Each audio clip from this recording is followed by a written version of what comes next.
membuat sebuah keputusan diterima atau tidak itu tidak hanya ditetapkan oleh pimpinan, tapi perlu dirapatkan oleh pimpinan. Kemudian perbaikan penyempurnaan RIP, Renstra dan Renov karena itu sudah tahun 2020 sudah selesai visi dan misi UIR, jadi perlu kita buat kembali.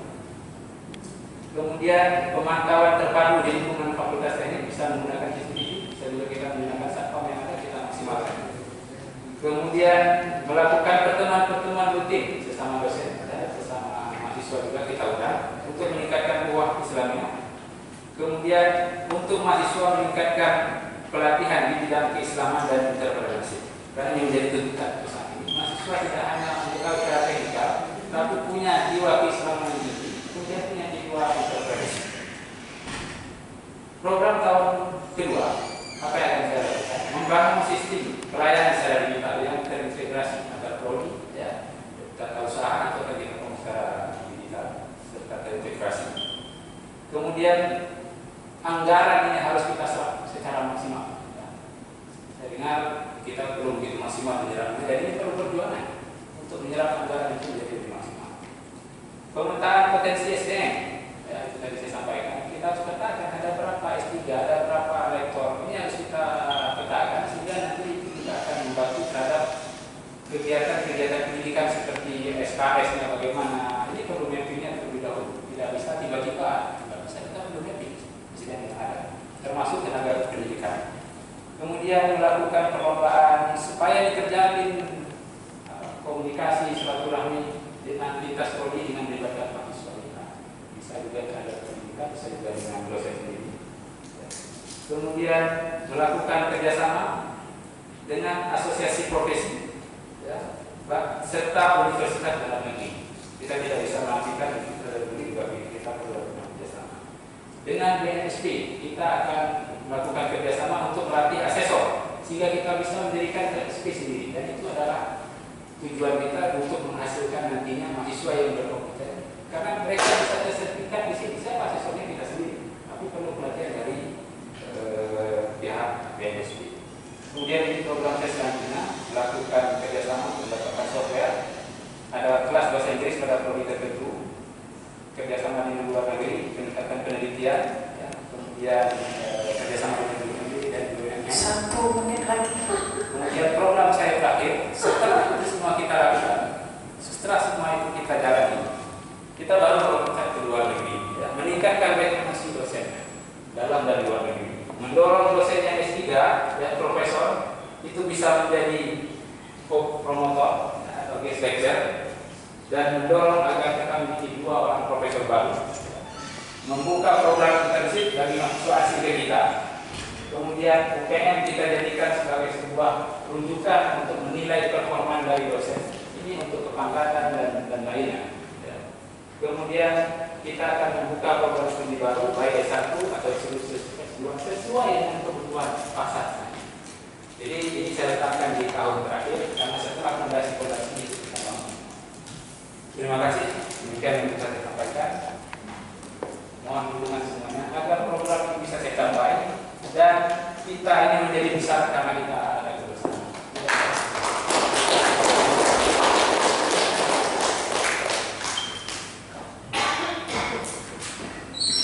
Baik, terima kasih Pak Dr. Muslim. Bapak Ibu, sama-sama sudah kita dengarkan visi-misi dari calon dekan.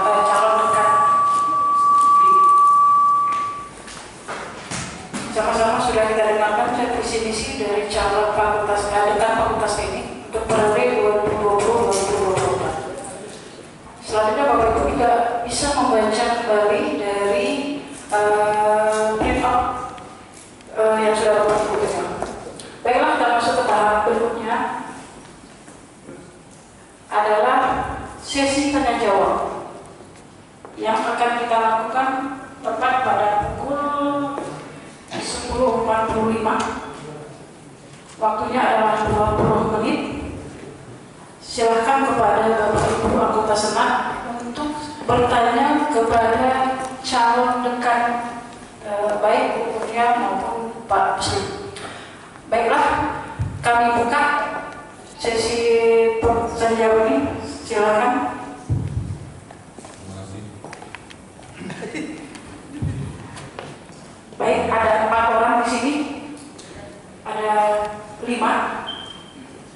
ya, supaya cukup ini 5, waktunya 20 menit, mungkin singkat saja pertanyaan.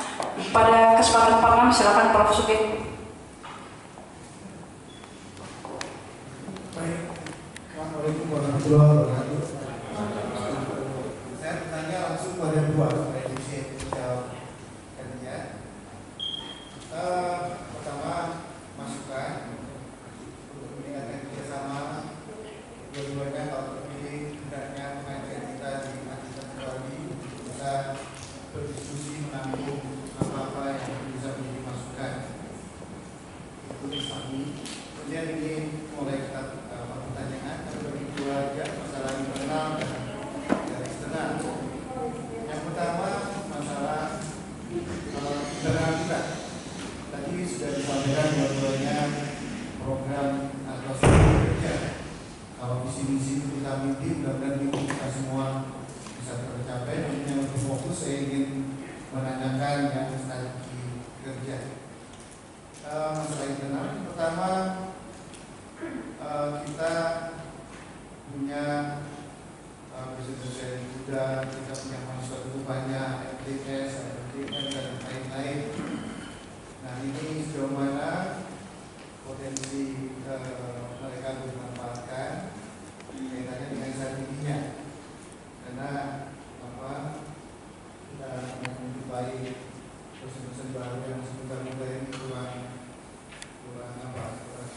memberikan respect kepada seniornya untuk bisa kebersamaan seperti apa. Kemudian keaktifan organisasinya sejauh mana nantinya perlu diberikan arahannya supaya dia bisa terbentuk. Jadi dia tuh mereka punya potensi yang bisa kita manfaatkan untuk realisasi program-programnya dan sudah bagus semuanya. Kemudian juga kaitannya dengan entrepreneur yang disebutkan salah satu jauh. Ini program kita sampai masuk ke entrepreneur pun ada, tetapi program realistis yang ada di fakultas ini nggak nampak apa namanya kedepannya programnya yang terkait dengan di tengah. Kemudian kaitannya dengan eksternal. Ini tadi sudah disampaikan, bisa sama keluar, itu jangan lagi hanya berikan dulu, tapi berupa suatu kesepakatan kerja. Jadi pertanyaannya saya langsung dulu saja, ini CPA ini dalam waktu dekat ini akan diambil alih oleh Pertamina. Ini sejauh mana rencana atau strategi dari Bapak calon dekan ini? Jangan sampai kita di majelis sendiri ini harus terus mengikuti. Karena peluang yang sangat banyak sekali itu kita bisa andil. Saya sudah sampaikan universitas. Jauh mana kita mensikapi itu? Pengambil alih itu semaksimal mungkin kita bisa ikut. Kita teknik perminyakan, teknik sipil, teknik mesin, dan IT, kemudian biologi. Ini semuanya bisa bersama-sama mempunyai potensi atau mengisi peluang yang akan tercipta pada saat pengambilan alih tadi. Kemudian yang masih ke lupa selain internal itu bahwa program studi kita ada yang peminatnya kurang. Begitu, nah ini gimana strateginya? Jadi saya melihat data yang kemarin saya baca itu biologi peminatnya kok tidak meningkat. Nah ini strateginya internal, strategi depannya seperti apa ini? Jadi dekan baru harus bisa strateginya itu meningkatkan jumlah mahasiswa biologi, mempertahankan yang sudah bagus, ini sangat bagus, dan sudah meningkat, tapi jangan sampai turun. Nah ini bagaimana keluar masalahnya ke luar sana, karena kompetitor kita sangat dekat sekali. Tentu saja unik. Nah, kalau Undri, dia PTN, punya banyak universitas, saya ulang lagi seperti swasta kan, hanya mungkin sudah sangat bagus strateginya. Ini bagaimana fakultas teknik mensikapi hal ini, strategi ke depannya. Begitu. Dosen-dosen harus kompak pendidikan ini. Kemudian kembali ke yang keluar. Yang keluar tadi bagaimana sikap dengan yang lainnya Pertamina. Kemudian juga sekarang LPJK kemungkinan ke depan itu Tentu juga itu akan kembali ke asosiasi. Tadi sudah ada yang menyebutkan meningkatkan kerjasama ke asosiasi itu sangat efektif sekali. Pertanyaan saya, bagaimana strateginya sehingga produk kita itu siap siap pakai. Sekarang siap latih itu ngomong kosong. Apa perusahaan tidak mau melatih, duitnya dari mana? Jadi harus kita bekali. Nah, ini bagaimana strateginya menyiapkan mahasiswa kita supaya nggak jadi penonton. Dia bisa untuk mengisi peluang-peluang yang ada dengan asosiasi dengan asosiasi. Baik, saya kira cukup panjang itu sudah saya terangkan. Terima kasih karena saya dapatkan pemimpin yang sesuai dengan agenda kita.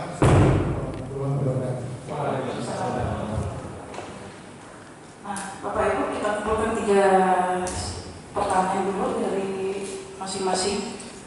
Yang kedua, ini silakan kepada Pak Dekan. Mohon dibersihkan Pak Dekan.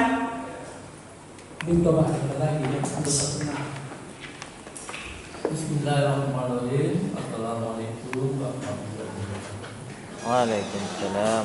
Setelah saya amati daripada yang calon pertama dan calon kedua, masalah program daripada dengan fakultas ini, tentu kita akan ditantang kepada badan-badan usaha. Kenapa? Karena teknik itu tidak sama dengan ilmu suku. Karena teknik tanpa ada profesi, juga tanpa ada kompetensi tidak akan bisa berjalan. Itu salah satu yang perlu kita hadapi untuk masa milenial yang telah saya ikuti selama ini, baik dari Makassar, Guru Anda dan sebagainya. Inilah yang pokok sekali. Kemudian juga masalah keberadaan di fakultas teknik. Keberadaan di fakultas teknik ini kita melihat sekali. Apakah bisa nanti bapak-bapak, ibu lektorat itu menargetkan seorang dosen yang mau duduk di ruangan tempat. Saya dengan Pak Profesor Sudir sudah berkali pun tidak pernah dilakukan. Sering kami lakukan itu hanya duduk 2 jam saja, ruangan berbeda, tetapi dosen tidak mau. Apakah ini bisa calon-calonkan gambar ini untuk kita menjadi pada dosen yang bukan mempunyai jabatan struktural? Yang ketiga, ini sudah pernah saya lihat, persoalan perizinan. 5 tahun ke depan yang lalu, kami sudah turun lagi pada wisuda. Apa alasannya? Anggaran dimasukkan, tetapi di bawah universitas tidak diterima uangnya. Alasan sudah ada wilayah di universitas. Ini bagaimana dimasukkan anggaran ini dalam fakultas? Apakah siap nanti pimpinan itu untuk bekerja bisa kita berkumpul? Setiap bulan saya sering berkonsultasi sama WI2. Ini salah satu yang harus bisa dipertanggungjawabkan. Karena pemimpin itu katanya memberikan amanah kepada. Yang ketiga, masalah kompetensi kampus itu bagus. Tinggal saja lagi nanti harus dekat kepada PII, Persatuan Insinyur Indonesia. Kalau dosen ini membuka harus ada PII, Pak Muslim harus siap. Karena PII ini salah satu untuk dosen teknik. Kita bekerjasama dengan kompetensinya. Seorang dosen harus bisa mempunyai profesi. Setidaknya seperti Profesor Suger itu IQ 6 di hukum. Kalau Pak Sawal akan saya usulkan lagi harus 3.000 jadilah Pak Sawal, 3.000 IBM, kemudian 1.500 untuk PIPP. Ini salah satu untuk teknik, bukan program, itu untuk kita bersama supaya kita harus betul-betul kita lakukan secara teknik. Ini yang harus kita dapati. Karena kepada calon-calon dekat ini apakah siap seperti begitu untuk melakukannya, baik di sipil sampai ke geologi. Tidak ada. Ini yang saya sampaikan. Kemudian penyampaian yang belum ada, itu ada yang operasional tetap, ada yang tetap biaya. Bagaimana anggaran seperti ini? Tidak ada satupun yang dijelaskan. Kalau yang operasi tetap gimana? Operasional rutin itu bagaimana? Ini salah satu. Jangan saja muluk-muluk satu program-program tes diketahui kita bermuluk, tapi untuk di dalam internal sulit. Kita bisa di dalam di luar, tapi kita akan kelihatan.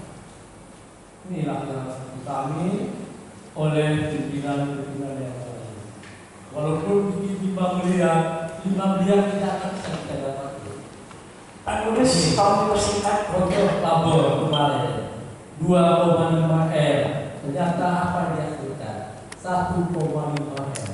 Itu pun bertubi-tubi di dalam fakultas. Dan kita sendiri sudah Pak Lurus. Ya Pak Muslim, dia di dunia kalau sampai di sana. Demikian yang sampaikan. Wassalamualaikum warahmatullahi wabarakatuh.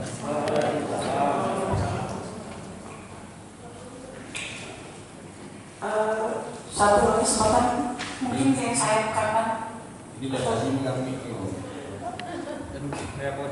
tadi saya lihat Pak Usmo dari silakan Pak Usmo. Simpel saja. Singkat saja ya Pak Usmo, punya waktu. Ini nama tembak satu kena dua nih. Saya tanya satu pertanyaan untuk kedua-dua calon. Apa strategi Bapak Ibu dalam peningkatan SDM atau sumber daya manusia yang ada di Fakultas Teknik, terutama untuk kita mengejar ketertinggalan fungsional dan juga jenjang pendidikan? Karena kalau kita lihat data yang kita miliki tadi bahwa 1 profesor, 8 lektor kepala, 12 doktor, itu kalau kita buka data dengan universitas luar mungkin susah kita mencapai visi yang kita mimpikan untuk bisa bersaing di kancah internasional tadi. Terima kasih. Wabillahi taufiq wal hidayah. Assalamualaikum warahmatullahi wabarakatuh. Waalaikumsalam warahmatullahi. Baik Bapak Ibu, kita dengarkan dulu bagaimana jawaban dari Bapak Ibu calon dekat kita. Mungkin kepada Bapak Ibu calon dekan bisa menjawab. Kesempatan pertama Ibu Kurnia, bisa lebih singkat, dipersingkat dengan jawabannya Bu Kurnia, silakan. Terima kasih. Yang pertama saya mau menjawab pertanyaan dari Prof. Siti. Memang ini adalah satu persoalan antara yang muda dengan yang setia, gitu ya. Jadi terkadang dosen-dosen muda kita itu dari segi background akademis bagus, gitu kan. Nah, tetapi mungkin ada di satu sisi yang katakanlah yang dari kurang ini dengan saya. Tapi saya secara positive thinking saya mengatakan bahwa ini kemungkinan disebabkan karena kita memang jarang bertemu. Jadi harus kita akui bahwa di tingkat fakultas itu momen-momen untuk kita berkumpul semuanya itu memang saya rasa belakangan ini sudah boleh dikatakan sangat jarang, gitu ya. Rapat-rapat yang sering kita adakan itu hanya levelnya level pimpinan biasanya.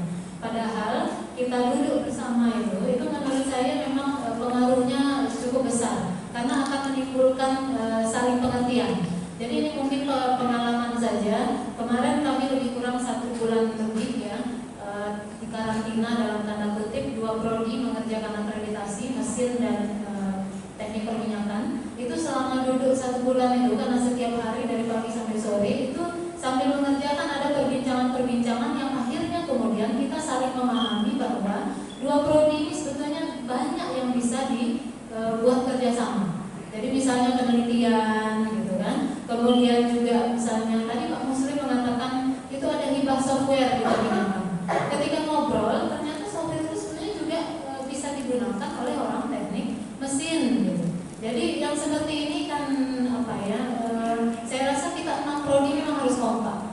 sepakat dengan Prof. Sugeng yang mengatakan kondisi 6 prodi tidak sama, itu harus kita akui. Ya, secara umum itu beberapa prodi itu kondisi mahasiswa barunya sekarang juga walaupun katakanlah tidak menurun, tapi juga sudah mulai stuck gitu. Misalnya perminyakan itu sudah seperti sampai pada satu titik gitu ya, dia tidak naik gitu. Informatika juga rasanya tidak menunjukkan peningkatan, tetapi memang dari segi apa jumlahnya banyak. Tapi geologi memang harus kita beri perhatian.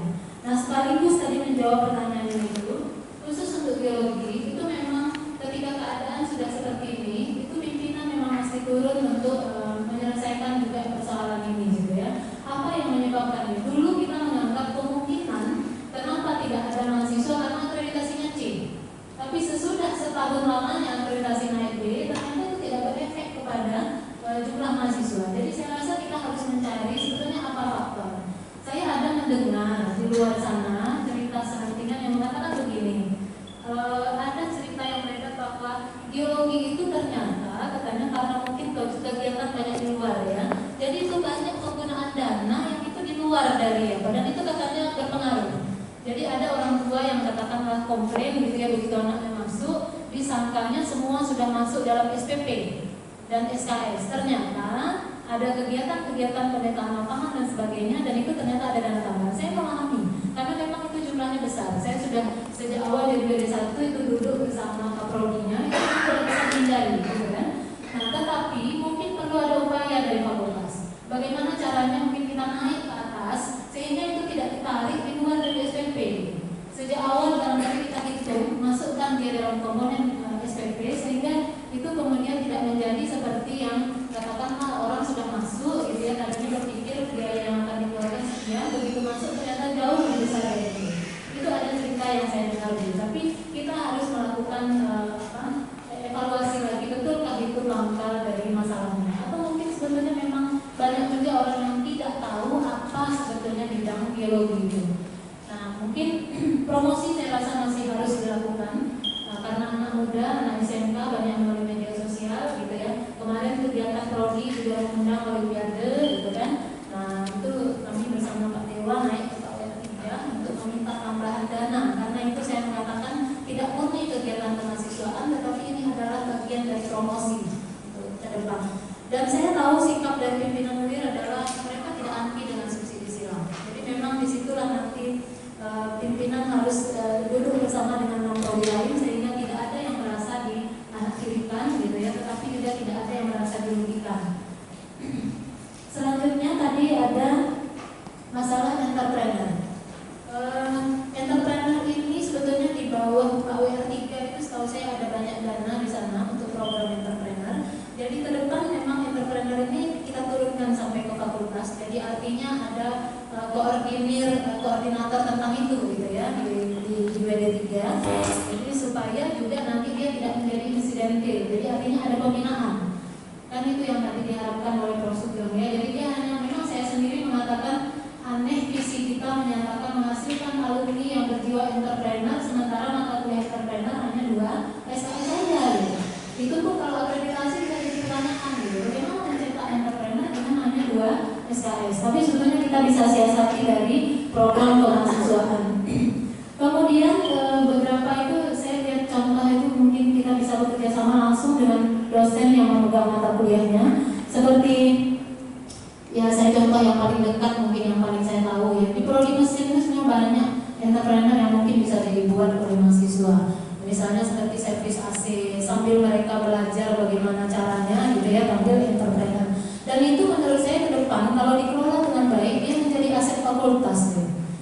Cuma memang untuk tahap awal barangkali kan tidak bisa langsung besar gitu kan. Nah, tetapi saya mengatakan untuk tahap awal bisa dijadikan semacam labor entrepreneur untuk mahasiswa, dan mungkin prodi lain kita bisa buatkan nanti juga, dan itu berada pada level fakultas, dan itu memang harus dipikirkan juga nanti oleh akademis. Kenapa? Karena dia masuk ke dalam bagian dari kurikulum. Kemudian mengenai sertifikasi kompetensi, tadi tidak sempat dibacakan di dalam program itu. Saya mengatakan akreditasi sekarang yang paling tinggi poin adalah luaran. Salah satu dari luaran itu lulusan yang dinilai adalah waktu tunggu. Waktu tunggu ditentukan tentu dengan kompetensi.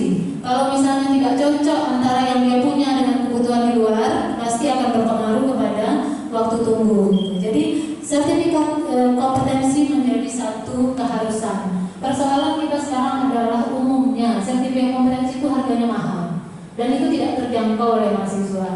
Saya berpikir kita barangkali bisa maju kepada perusahaan. Jadi memang pimpinan fakultas ke depan harus rajin silaturahmi dan berkunjung kepada perusahaan. Kita mulai dari perusahaan-perusahaan yang ada di Riau saja dulu, mungkin ke Idakia, LPP dan sebagainya. Saya rasa mereka punya dana CSR. Mungkin boleh itu dialihkan kepada program untuk memberikan pelatihan sehingga mahasiswa kita memiliki sertifikat kompetensi. Karena kalau diikuti secara normal, saya dengar harganya sekitar jutaan dan itu tidak terjangkau oleh mahasiswa kita. Jadi memang bagi saya itu adalah tanggung jawab dari fakultas dan prodi. Kita tidak hanya bertanggung jawab sampai dia lulus, tapi sampai kepada mencarikan pekerjaannya. Itu tuntutan akreditasi, karena itu ada tracer study di dalamnya. Kemudian eksternal tadi ada CPI dan LPJK.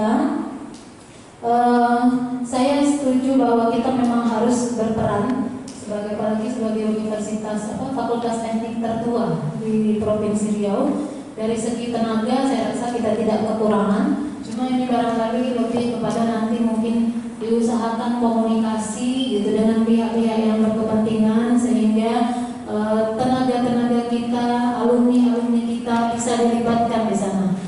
Mungkin agak menyimpang sedikit, saya punya pendapat begini. Dosen kita sebahagian banyak beraktivitas di luar, tapi sebahagian itu juga banyak yang hanya di dalam. Bagi saya dua-duanya itu penting. Jadi sebetulnya ketika dosen bekerja di luar itu bisa bekerja dengan leluasa karena ada beberapa orang yang mengerjakan pekerjaan di dalam. Karena pekerjaan dosen sebetulnya juga dibebankan kepada akreditasi, contohnya gitu kan. Akreditasi tidak bisa dikerjakan oleh pegawai. Itu beban dosen. Jadi itu yang tadi saya katakan bahwa kita tinggal memetakan saja. Tidak bisa kita paksa semua orang duduk di dalam. Tetapi nanti kalau ada saling pengertian itu, saya pernah lihat dulu di ITB, itu dosen-dosen yang keluar itu ada memberi fee kepada fakultas sekian persen. Kenapa? Karena memang yang di dalam sebetulnya pekerjaannya bisa kita katakan terutama administrasi bertambah akibat beberapa orang yang kemudian lebih banyak di luar, dan itu tidak apa-apa gitu. Setiap orang punya potensi, setiap orang punya pilihan, dan itu tidak ada masalah. Dan bagi saya itulah kebersamaan. Kita tidak bisa memaksa orang tidak boleh di luar, atau memaksa orang misalnya harus di dalam saja, itu tidak bisa gitu. Jadi kalau saya mengatakan tuh kepal jari tinju gitu. Kalau dia hanya telunjuk semua jempol semua tidak bisa jadi tinju. Tapi semua kita punya peran. Ada yang ngumpul penelitian kita bawa, yang katakanlah masih kurang dari sisi itu. Yang penting nanti secara fakultas, secara prodi poinnya itu bagus gitu. Jadi kita jalankan peran kita masing-masing. Kemudian tadi Pak Dekan menyinggung wirid, tidak ada dana ya sebagai WD1 saya tidak tahu, Pak, kita sudah mendengar itu dari Pak WD2. Jadi sekali lagi memang saya rasa inilah fungsi juga dari kerjasama, karena Pak WD2 itu tahu betul akreditasi itu nilai 4 kalau dana operasional mahasiswa itu 20 juta per kepala. Dan selama ini kita tidak pernah bisa berhasil menaikkan jadi 20 juta. Kenapa? Karena kita hampir 100% tergantung kepada mahasiswa. Kedepan upaya-upaya untuk mencarikan keluar itu alumni menurut saya juga harus kita aktifkan, gitu ya, karena sebetulnya alumni itu adalah salah satu stakeholder kita. Kemudian anggaran saya beberapa kali maju ke atas itu sepertinya, gitu ya, mungkin barangkali Pak Dekan saya karena selama ini tidak mengurus anggaran ya. Jadi sepertinya dari atas itu ada ini sebenarnya ada kebijakan yang menurut saya sebetulnya bisa kita manfaatkan. Artinya begini, kalau Pak Dekan tadi mengatakan dianggarkan 2,5 turun hanya 1,5, saya pernah mendengar di atas itu sebetulnya bergantung kepada kita. Yang mereka harapkan adalah, saya pernah diberitahu oleh Pak WD2, anggaran 2,5 M habiskan untuk prioritas. Kalau ada juga lagi peralatan laboratorium, silakan diajukan gitu. Tapi tunjukkan dulu 2,5 itu sudah dipakai untuk apa. Nah barangkali kita perlu juga introspeksi apakah dari kita sudah sampai kepada taraf itu. Tapi kalau ke depan diberi amanah, maka kita memang harus mulai dari pimpinan tertinggi dalam hal ini kan itu harus berani maju ke atas langsung untuk menarik anggaran itu. Gitu. Karena itu memang dana mahasiswa kita dan itu akan dikembalikan kepada mahasiswa dalam bentuk fasilitas. Kemudian pertanyaan terakhir tadi dari Pak Husnul, bagaimana strateginya untuk peningkatan SDM? Yang sudah kita lakukan sekarang dan menurut saya cukup baik untuk 2 tahunan ini. Dikti itu kan ada beberapa program ya, jadi program PKBI, program bridging, program talent scouting. Itu yang harus kita lakukan sebetulnya adalah di fakultas memberi peluang sebesar-besarnya kepada dosen-dosen untuk mengikuti itu. Karena beberapa orang yang sudah ikut itu sekarang terbukti sudah berangkat keluar, dan beberapa orang yang sudah ikut sudah punya nilai IELTS yang cukup, itu sekarang sedang mencari universitas di luar. Kemudian selain itu tentu tidak bisa menunggu. Itu yang tadi saya katakan, ada pemetaan di level fakultas dan pemetaan di level prodi. Gitu ya. Jadi tidak ada nanti prodi yang katakanlah tidak ada dosennya yang dalam status tidak sekolah satupun gitu, karena memang tuntutan ke depan. Kemudian fungsional juga sama. Nanti akan harus ada bank data tentang fungsional masing-masing dosen dan kapan itu diperoleh. Dan kemudian ada pihak yang akan mengingatkan itu. Jadi artinya mungkin memang diakui beberapa orang kadang-kadang ini ya, jadi terlewat waktu gitu kan. Jadi dan itu adalah tugas dari manajemen menurut saya. Paling tidak mengingatkan ini sudah sampai waktunya, seharusnya bahan sudah cukup dan seterusnya gitu ya. Dan saya memperkirakan tahun 2020 menurut pemetaan yang saya lakukan itu bisa mungkin sekitar 3-4 orang itu naik menjadi rektor kepala harusnya. Dan itu akan kita upayakan, artinya kita tagih kepada yang bersangkutan gitu ya. Saya rasa mungkin itu, minta maaf kalau ada yang terlewat. Terima kasih. Terima kasih Bu Kurnia. Selanjutnya kepada Pak Muslim, dipersilakan. Baik, ada beberapa pertanyaan tiga anggotanya. Pertama itu dari Prof. Zubair tentang kondisi internal. Bagaimana dosen muda ini bisa kita maksimalkan peran dan fungsinya di fakultas. Yang pertama memang mereka harus kita rangkul. Setelah kita rangkul bagaimana? Kita perlu juga membantu dan menyiapkan fasilitas yang cukup untuk mereka. Kita sudah siapkan ruangan. Ruangan itu memang harus kita isi dengan sesuatu yang layak. Misalnya apa? Kursinya memang kursi yang layak untuk yang bersangkutan. Lemari juga kita sediakan. Dan ini belum maksimal saya lihat saat ini. Bisa jadi itu salah satu faktor. AC ini juga perlu kita perhatikan ya. Karena saya pernah ke beberapa ruangan, kadang agak begitu kurang pengap, kurang nyaman. Karena mungkin karena jarang ditempati. Kenapa jarang ditempati? Kembali tadi, fasilitas untuk dosen itu harus diutamakan. Ya. Jadi di samping itu dengan mengadakan berbagai kegiatan silaturahmi, mereka bisa kita libatkan menjadi panitia-panitia kegiatan tertentu. Tapi ini perlu pendekatan. Kalau tidak tepat caranya, ini menolak. Tapi perlu pendekatan yang strategis sehingga mereka merasa kita butuh dan mereka juga merasa dibutuhkan. Ini pendekatan emosional juga perlu kita lakukan. Jadi bukan hanya sekedar memerintahkan, tapi pendekatan emosional. Kita perlu dan mereka juga tahu ya, kita ini membutuhkan mereka. Mudah-mudahan dengan membangun itu bisa kita maksimalkan di fakultas kita. Karena dosen muda ini ujung tombak kita untuk ke depan. Ya, mereka punya potensi yang sangat bagus. Ya. Dengan lulusan yang beragam, bukan hanya dari UIR saja, dari Riau saja, tapi beragam. Mereka ini juga menjadi peluang-peluang kita untuk bangun kerjasama dengan pihak-pihak lain. Yang kedua, tentang entrepreneur. Bagaimana agar tidak hanya menjadi suatu teori, tapi bisa kita realisasikan. Program apa yang kita lakukan? Salah satu beberapa bulan terakhir saya ketemu dengan pihak Pertamina dari bidang hilir. Mereka datang ke UIR, kita ketemu dan mereka siap membantu mahasiswa kita untuk bidang entrepreneurship. Pak Dr. Husnul juga sudah tahu, ya, kita dalam bulan ini harusnya sudah ada kegiatan, tapi karena kondisi seperti ini tidak bisa kita gerakkan.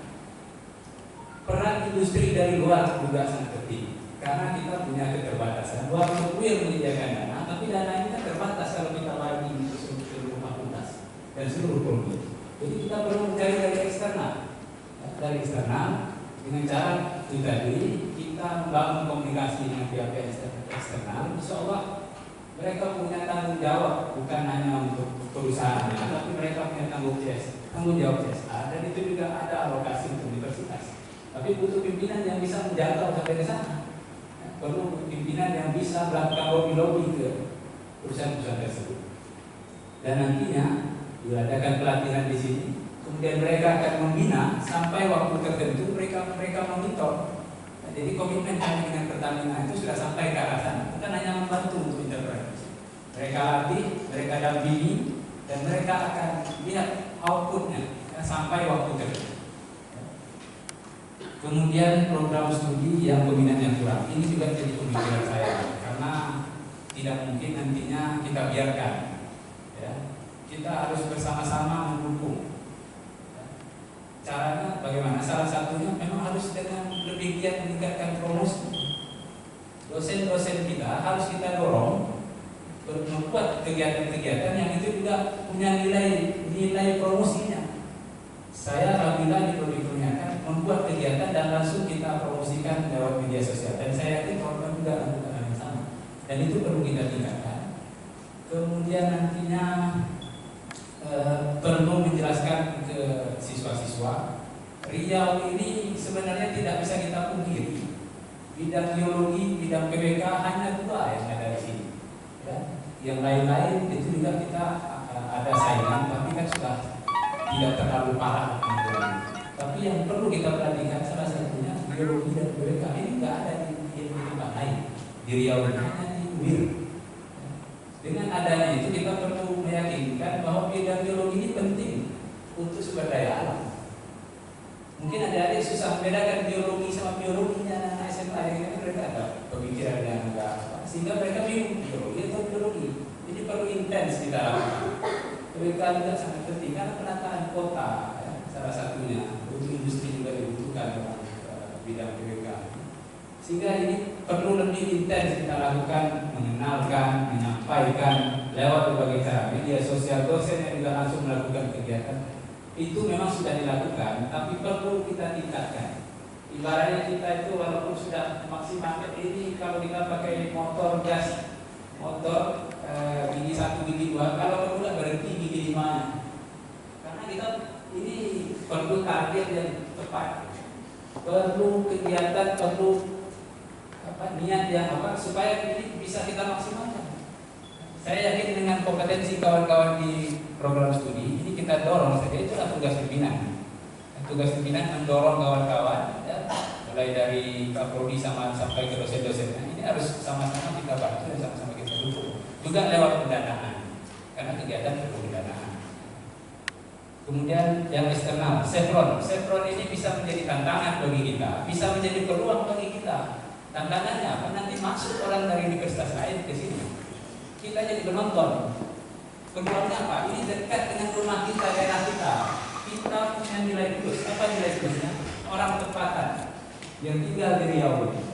Saya punya program, memang harus mendatangi perusahaan-perusahaan tersebut. Kita datang, kita tunjukkan apa yang kita punya dan bagaimana kita bisa masuk ke sana. Karena pekerjaan di Chevron bukan hanya bidang perminyakan. 30% saja itu bidang engineering, kebumian, segala macam. Sisanya apa? 70% itu masuk IT, masuk mesin, masuk PWK, ekonomi, hukum, Fikom, Fisipol, psikologi. Jadi peluang di sana itu cukup besar. Tapi bagaimana kita mengantisipasi dengan orang luar masuk? Kita dari pimpinan fakultas bersama pimpinan universitas memang harus mendatangi. Tunjukkan kita itu memang adanya mereka, ini kita tidak bisa diabaikan, dan ini memang harus dibangun komunikasi dengan mereka. Saya yakin dan percaya Pertamina punya niat untuk membantu Riau, khususnya universitas yang ada, fakultas teknik yang ada di kita. Tapi sekarang bagaimana kita mendekati mereka? Kalau kita tidak mendekati, nantinya akan pasar tidak ke orang lain. Jadi perlu strategi, perlu kebijakan, perlu kebersamaan untuk berdiskusi dengan mereka, dan itu perlu kita memberanikan diri ke sana. Kemudian saya juga sudah bekerja sama dengan Elmusa. Elmusa itu sudah kontak ke saya, Pak Muslim, kami salah satu perusahaan nantinya yang ditunjuk untuk pengolahan aset manajemen. dari Chevron ke Pertamina.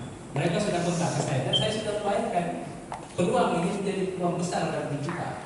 Karena yang berusaha kontaknya, kalau mereka tahu saya di dunia, mereka kontak ke saya dan saya tidak membawa permintaan. Karena berusaha itu bukan perusahaan khusus bidang permintaan, mereka tentang aset juga ada. Jadi ini peluang-peluang bagi kita ke depan. Karena saya sudah membangun komunikasi untuk bagaimana kita di teknik juga ada peran, ada andil pada saat nanti Chevron itu diambil oleh kita. Kemudian dengan asosiasi, bagaimana kerjasama? Asosiasi bagaimanapun tidak bisa kita tidak. Ini bentuk link and match. Kita belajar secara teori, kalau tidak ada yang mendampingi dari industri juga bisa keliru. Karena penerapan ilmu yang kita dapatkan di kampus itu di luar. Siapa yang bisa mensupport kita? Asosiasi. Kita tidak bisa menafikan PII, kemudian LPJK, beberapa lembaga-lembaga asosiasi lainnya yang di bawah setiap bidang ilmu itu kan ada asosiasi. Kita perlu mengambil kerjasama, kita perlu melibatkan mereka, kita perlu adakan pertemuan-pertemuan tertentu dengan mereka, karena mereka adalah pelaku yang nyata, pelaku yang betul-betul menjalani, mengalami tentang bidang itu. Dan ini perlu kita bangun kerjasama dengan mereka, sehingga nanti mahasiswa kita itu nanti tahu dengan asosiasi-asosiasi mana saja yang akan bisa mereka dapatkan seperti misalnya sertifikat tertentu gitu. Ya. Karena ini nyangkutnya ke kompetensi, nggak mungkin salah ngambil gitu kan, nggak mungkin. Kalau tidak diarahkan bisa terjadi, kalau tidak tepat caranya. Jadi perlu membangun asosiasi dari setiap prodi yang ada. Sebagai contoh, saya tadi sudah menyampaikan ini bukan lagi asosiasi, tapi sudah badan resmi dari nasional PNSP. Apa kaitannya? Kalau kita mau mahasiswa kita berkompeten, mereka harus punya sertifikat. Sertifikat bukan hanya kita bayar terus kita enggak. Ini ada prosesnya, bisa nggak lulus gitu. Ya.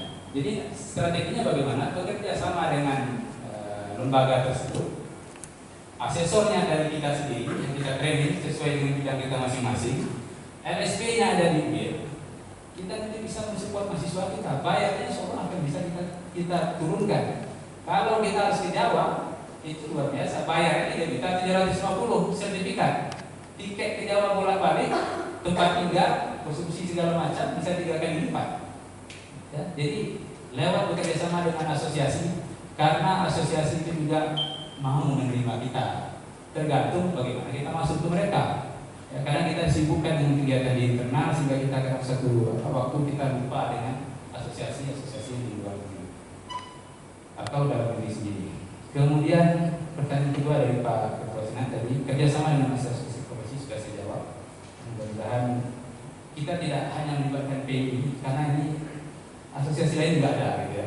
Jadi kita akan bekerjasama dengan berbagai asosiasi yang terkait dengan fakultas teknik dan prodi-prodi yang ada.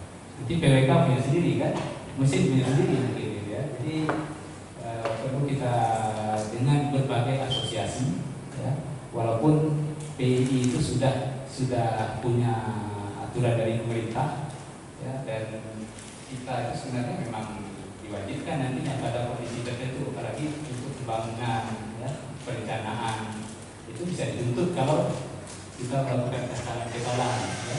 Jadi dengan punya sertifikat dari PII dan makanya itu akan menjadi jaminan bahwa kita itu memang berkompeten di bidangnya. Bagaimana dengan dosen agar betah di kampus? Tadi sudah dijelaskan, kita berlaku kegiatan agar muncul rasa persaudaraan kita makin kuat. Fasilitas dosennya itu kita support, ya, sehingga mereka kawan-kawan ini bisa merasa nyaman dan merasa dibutuhkan, dan mereka bisa ikut berkontribusi membangun fakultas teknik secara bersama-sama. Karena yang mudah-mudahan ini saya pikir itu tadi peluang yang bagus bagi kita, tapi merangkul mereka ini juga perlu pendekatan pendekatan. Kemudian bagaimana agar WIR dapat dilakukan secara rutin? Masalahnya ada pendanaan yang tidak disetujui di tingkat rektorat.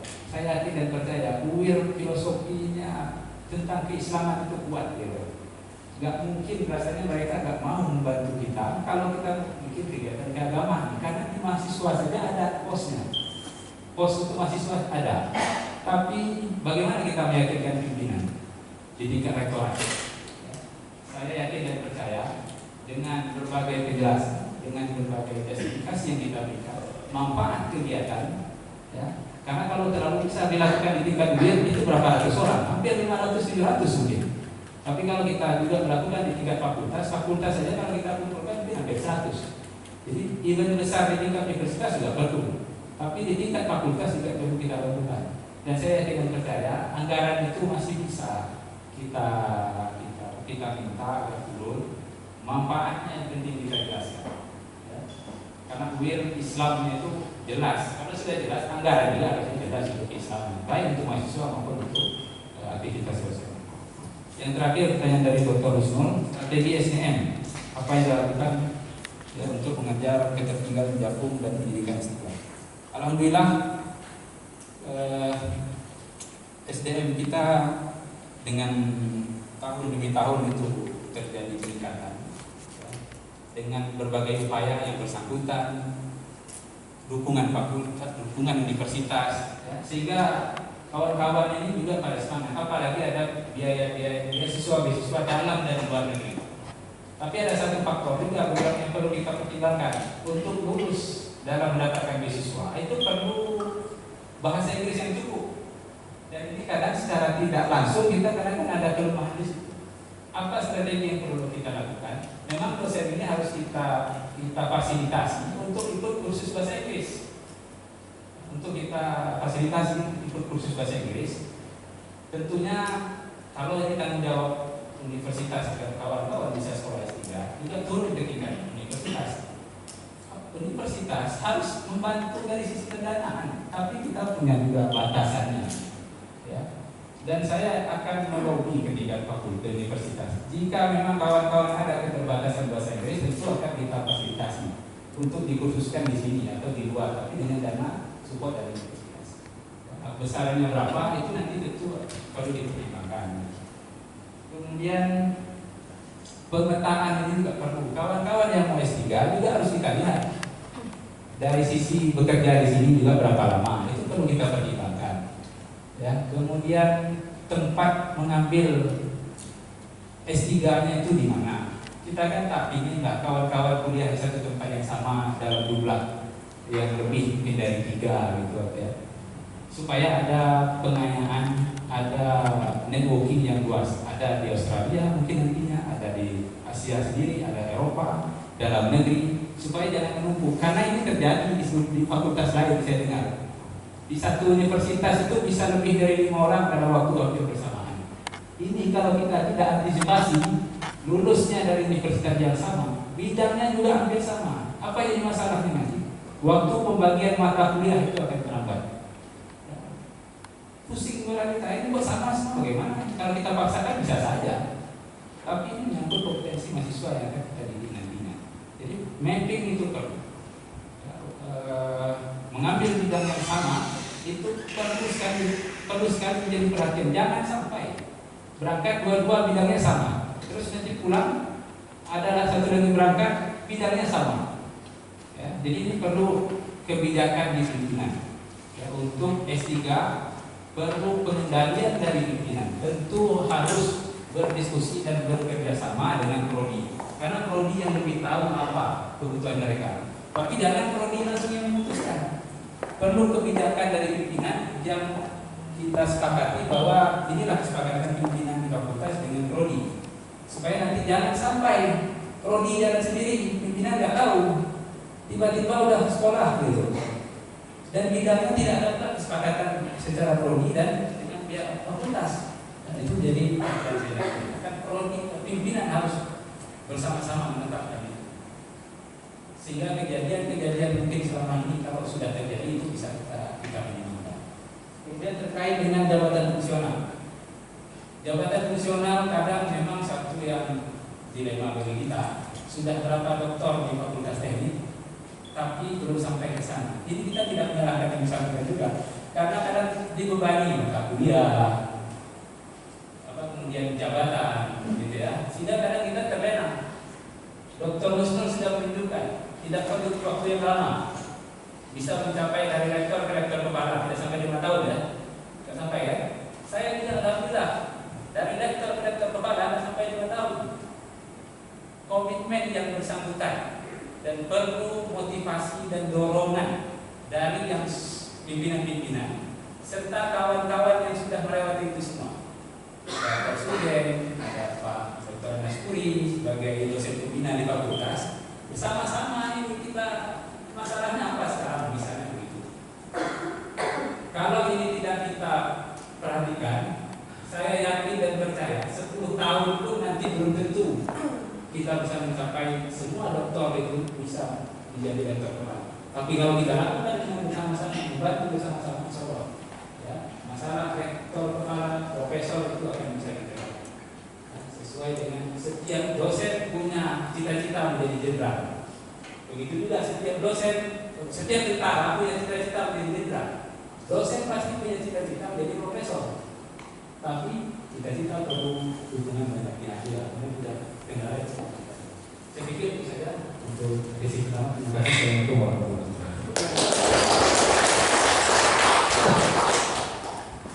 Baik Bapak Ibu, cukup panjang penjelasan dari rekan kita. Secara waktu seharusnya kita sudah masuk dalam pemilihan. Nah, kami kembali menyatakan bahwa kita bisa lanjut ke pemilihan jabatan. Bapak Ibu tadi sudah mendengar semua pemaparan sehingga sudah bisa memastikan dalam hati masing-masing.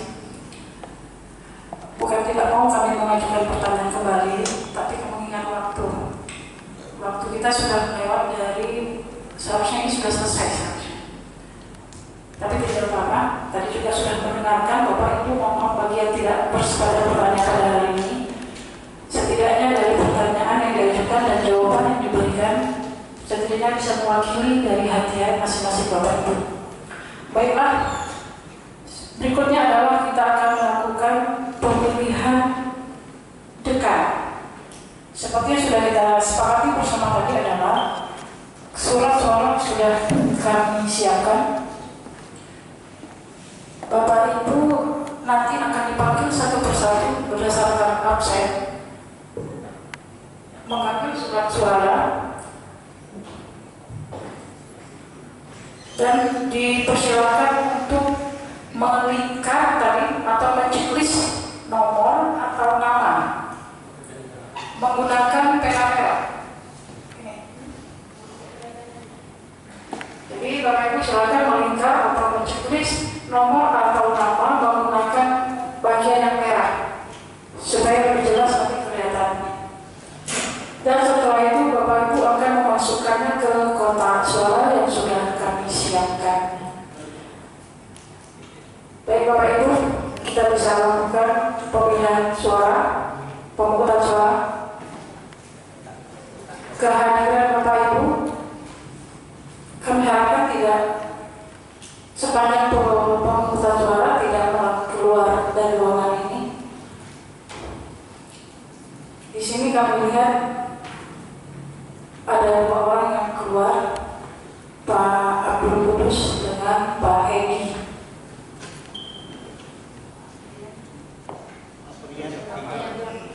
Pak Aprian ada 3, Pak Aprian, Pak Abdul Kudus dengan Pak Edi. Berdasarkan dari jumlah ini, kita sudah bisa melakukan pemungutan suara. Kita bisa lakukan. Mungkin ada yang ngomong aja, mau yang dulu. Siapa tahu ada yang grogi, silakan kalau yang keluar.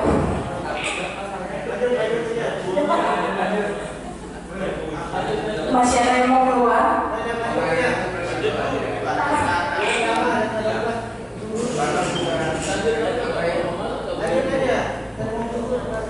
Oke, kalau kita berdasarkan jumlah kita bisa lanjut. Baik, kita lanjutkan pemilihan pemungutan suara untuk pemilihan dekan fakultas teknik periode 2020-2024. Kami mohon panitia Pak Sofyan. Surat suara mohon dihitung oleh panitia 28 ya. sebanyak 28.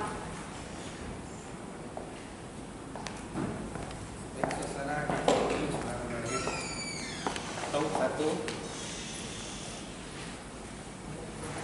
dua, pastikan tidak ada yang terisi. 3, 3. Tengok kamera. Sah. 4. 5. Kalau memang udah kebelet nanti 6. 7. 8. 9.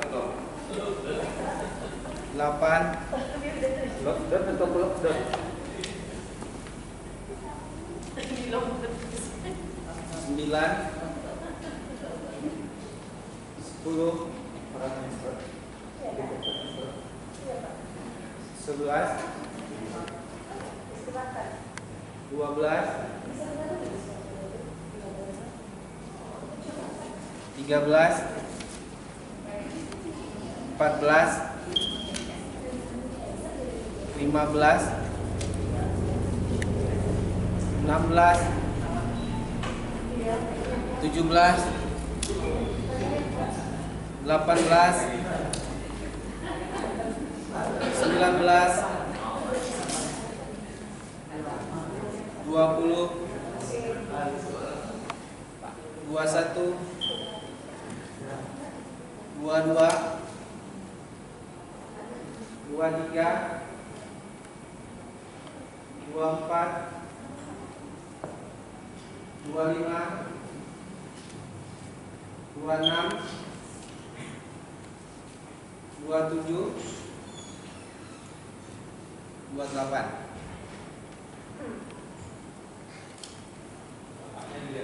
Oke, Bapak Ibu, cukup 28 jumlah surat-suara kita. Kotak suara kita kosong. Tengok sini. Ya, sah. Kosong ya Bapak Ibu ya. Baik. Sekali lagi, silakan nanti untuk melingkar atau menceklis ya nomor atau nama. Mudah-mudahan semua suara kita nanti sah. Baik, Bapak Ibu, kita mulai.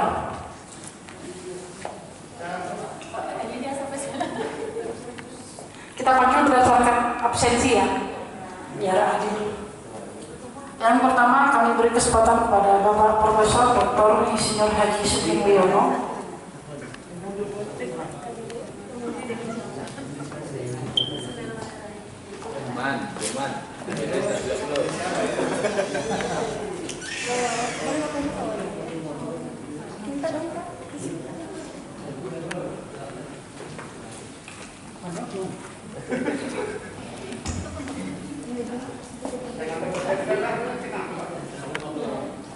Mana boleh?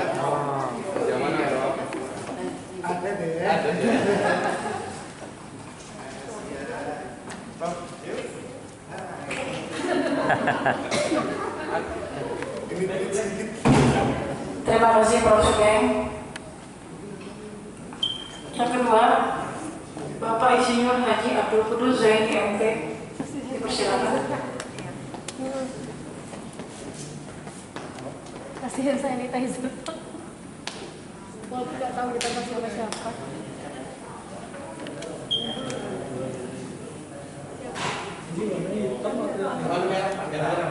Warna merah. Ya.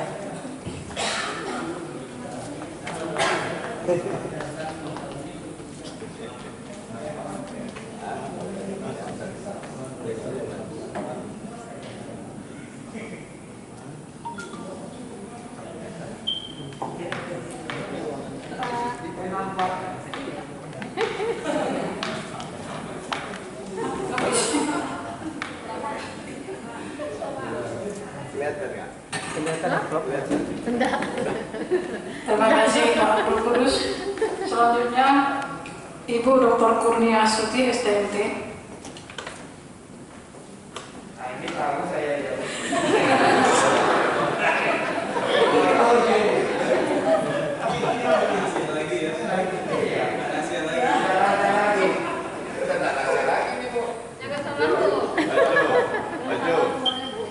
Tembak satu kena dua je.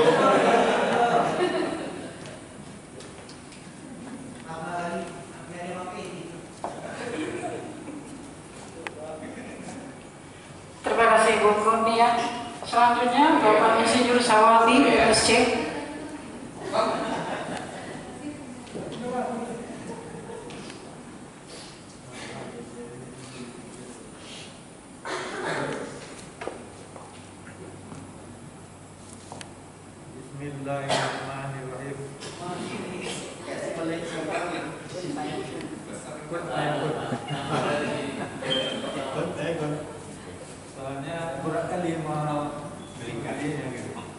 kasih Pak Sawan. Selanjutnya Bapak Muhammad Aryo STMT.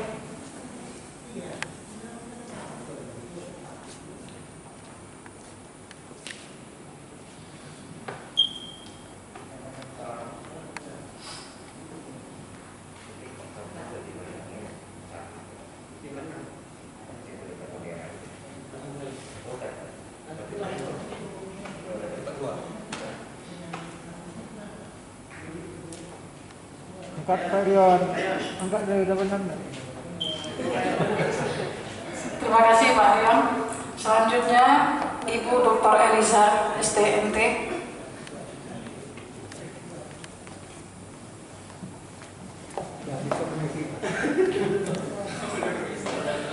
Sudah selesai.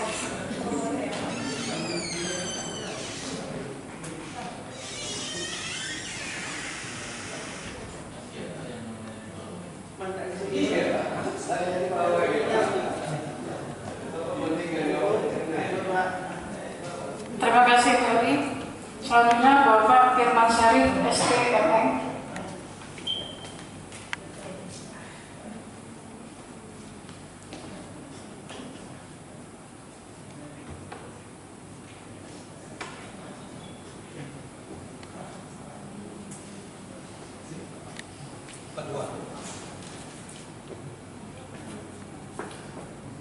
Terima kasih Pak Firman. Selanjutnya Bapak Dr. Anas Puri STMT.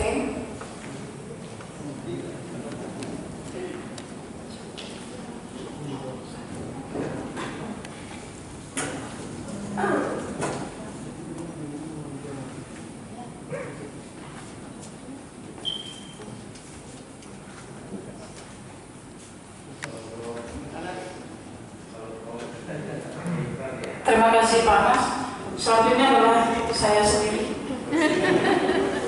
Saya sendiri silakan. Mempersilahkan diri sendiri kan.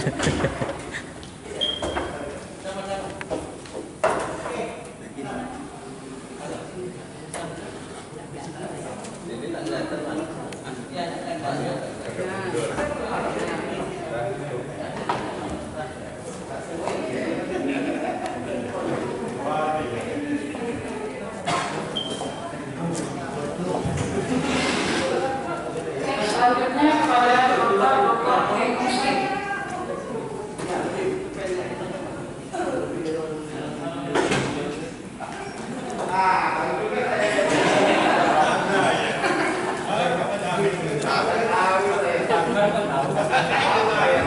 Pak memang saya tahu ya Pak.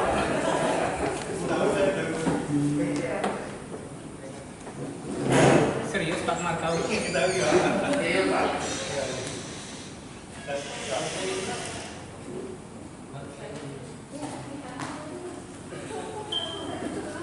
Terima kasih Pak Muslim. Selanjutnya Ibu Nofriyanti.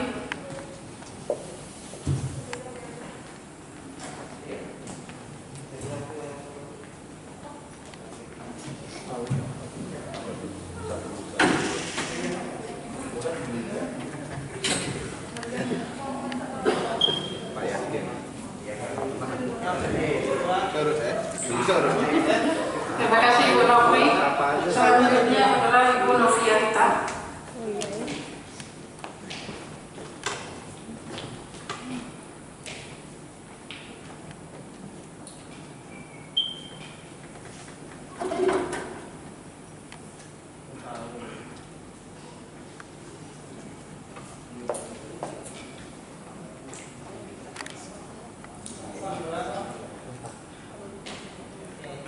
Terima kasih Bu Novia.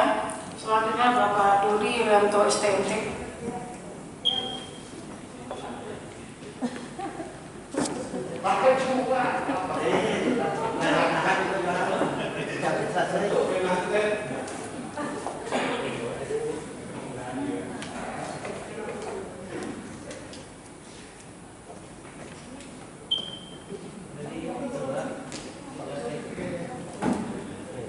Terima kasih Pak Dodi.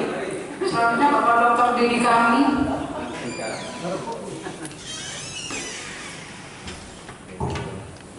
Waduh. Iya.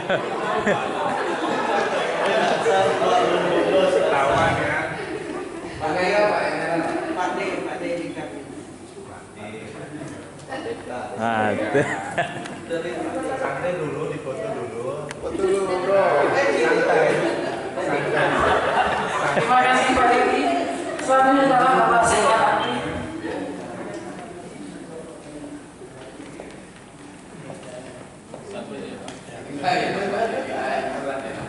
Ketan dulu ya Pak.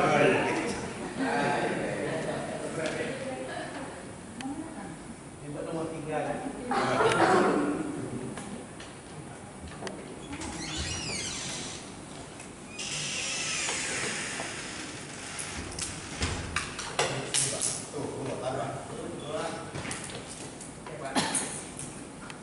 Oke, terima kasih. Salam sehat. Selanjutnya pada Bapak Edi Aviano, STM.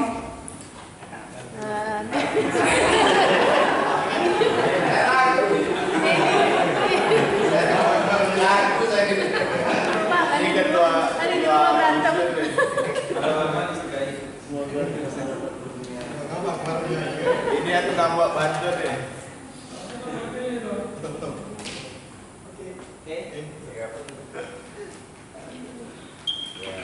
Terima kasih Pak Edi. Selanjutnya Ibu Puji Astuti, STMT. Khusus untuk Pak Edi di kanan.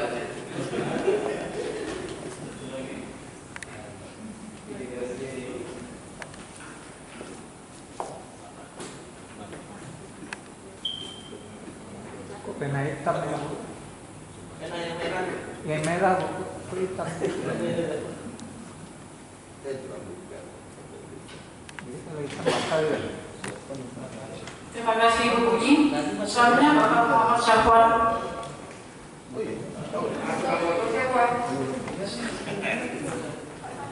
Pak Samuel tukang fotonya. Ada.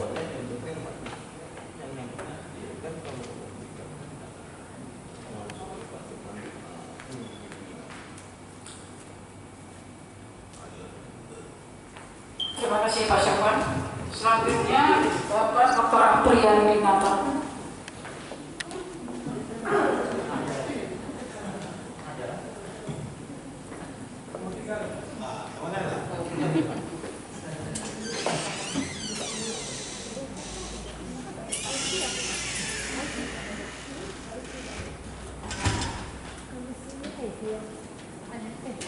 Habis ini IQ ya.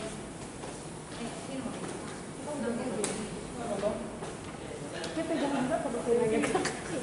Lupa buat itu. Terima kasih Pak Aprian. Selanjutnya Ibu Feby.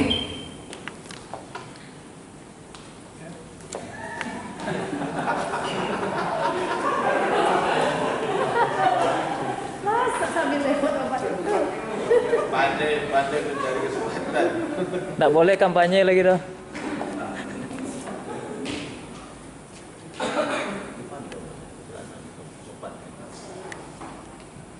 Ya. Pengen intip. Terima kasih Ibu Feby. Selanjutnya Ibu Ausel Abdul Amansyah.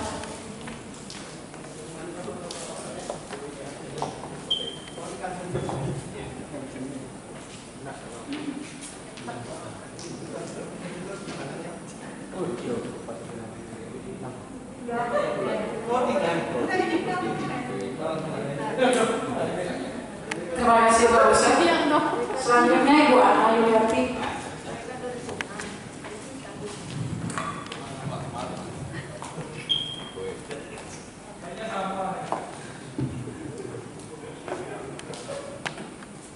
Bismillah kanan. Mama cuci dulu.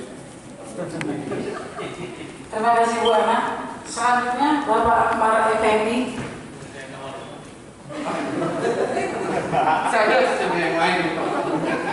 Kena gapi kita pengawal tadi Pak.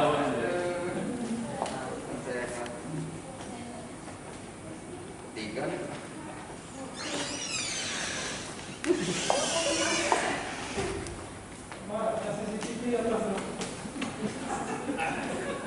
Ketahuan kan?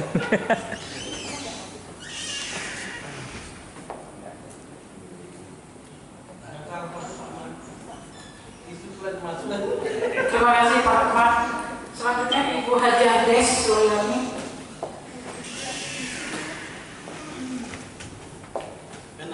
Yang ada.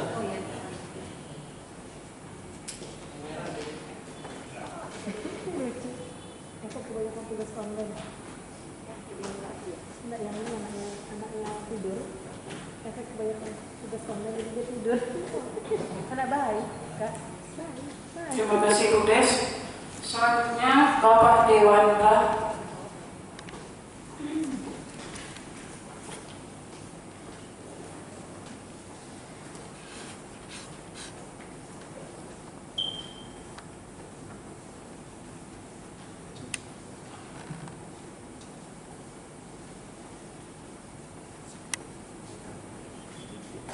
Terima kasih Pak Dewan.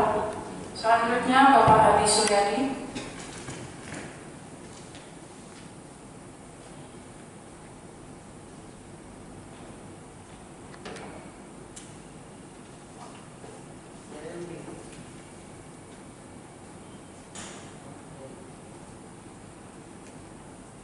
Terima kasih Pak Adi. Selanjutnya Bapak Dr. Kusno.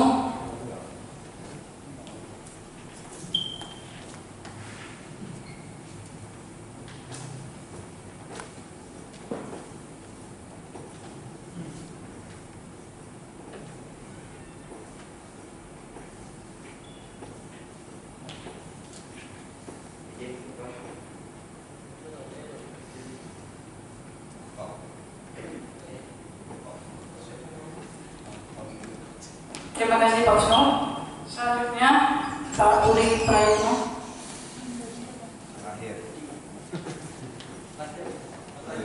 Habis Pak Muel.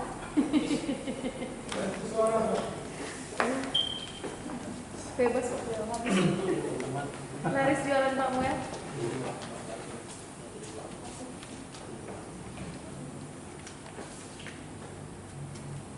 Bagus kiri kanan lagi, nggak usah atas bawah, kiri kanan aja. Kak, kiri kanan aja. Nggak usah atas bawah. Oke, terima kasih Pak Budi. Kiri kanan. Baik Bapak Ibu anggota senam. Kiri cek, kanan cek. Pemungutan suara sudah kita lakukan. Maka selanjutnya Bapak kita menghitung